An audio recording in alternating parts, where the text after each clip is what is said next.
5টি লক্ষণ আপনার জীবনে আধ্যাত্মিক সমস্যা থাকতে পারে। আসসালামু আলাইকুম রহমতুল্লাহ।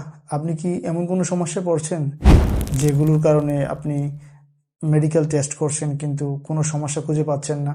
তাহলে এই 5টি লক্ষণ আপনি লক্ষ্য করুন।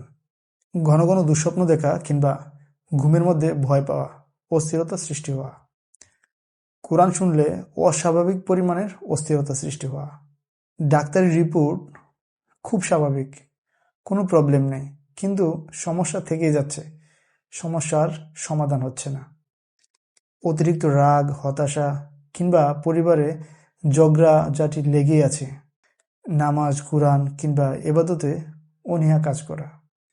মনে রাখবেন, এই লক্ষণগুলো থাকলেই যে জিন জাদুর সমস্যা হতে পারে এমন চূড়ান্ত সিদ্ধান্ত নেওয়াটা কিন্তু ঠিক হবে না। কারণ অনেক সময় এই কারণগুলো, এই লক্ষণগুলো আপনার মানসিক সমস্যা কিংবা শারীরিক প্রবলেমের কারণে হতে পারে। তাহলে আসল সত্যটা আপনি কিভাবে বুঝবেন আর কিভাবে কোরআন সুন্নাহ অনুযায়ী নিজে নিজে রুকিয়া করবেন, এই পুরো বিষয়টা ধাপে ধাপে শেখানো হয়েছে আমার অনলাইন রুকিয়া কোর্সে।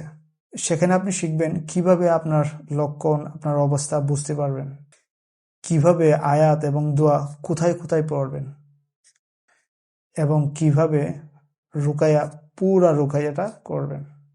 আপনি যদি বিস্তারিত জানতে চান তাহলে ইনবক্সে লিখুন কোর্স।